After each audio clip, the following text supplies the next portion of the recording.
Hello and welcome back to the Medcurity podcast, where we help you and your organization become more compliant and more secure against all of the risks and vulnerabilities out there to protected health information and your data.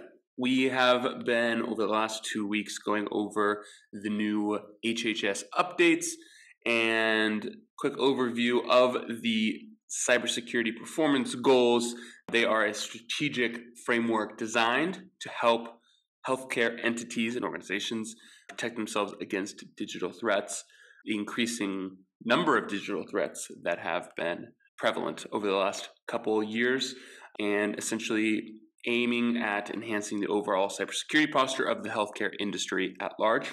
We have been going over the essential cybersecurity performance goals.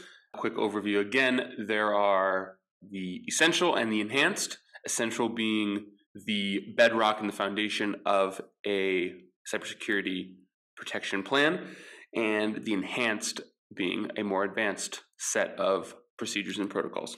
So we've gone through the first four last week. We will continue on this week.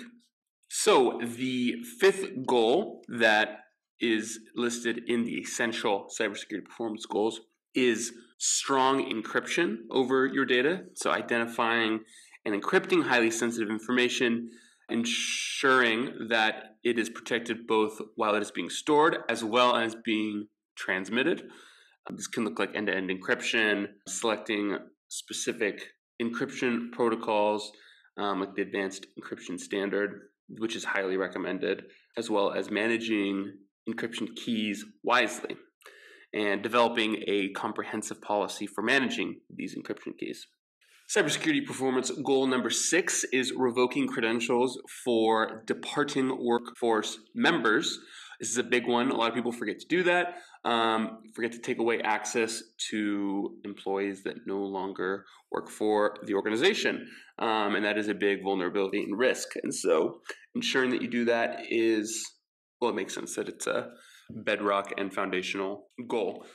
Cybersecurity performance goal number 7, basic incident planning and preparedness. So this is being prepared in the unfortunate event of a cybersecurity incident or attack. What this kind of looks like is creating a detailed incident response plan, which actually we will be hosting a webinar on in the next month or two. So stay tuned for that.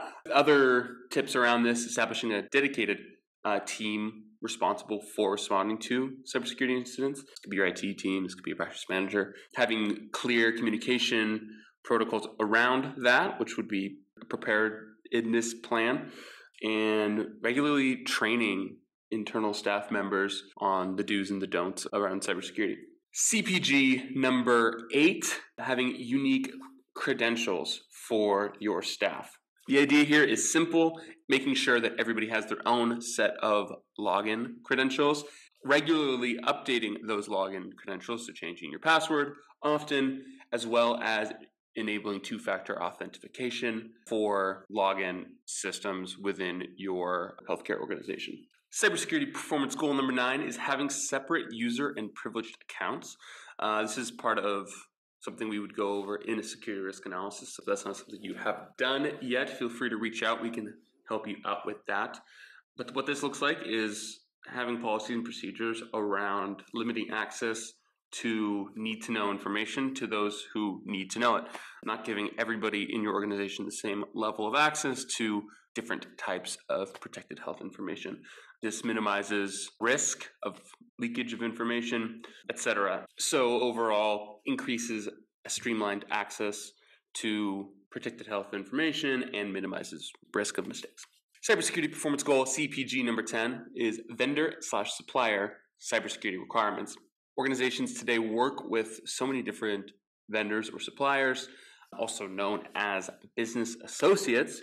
And so ensuring that those business associates and vendors or suppliers are committed to cybersecurity as well. The protected health information that they access is super important, especially since when we share data or integrate systems with vendors, those security gaps of theirs can become our own. And so choosing vendors that understand and meet these cybersecurity requirements, or helping to educate them so that they do is extremely important and will be increasingly extremely important as the years go on.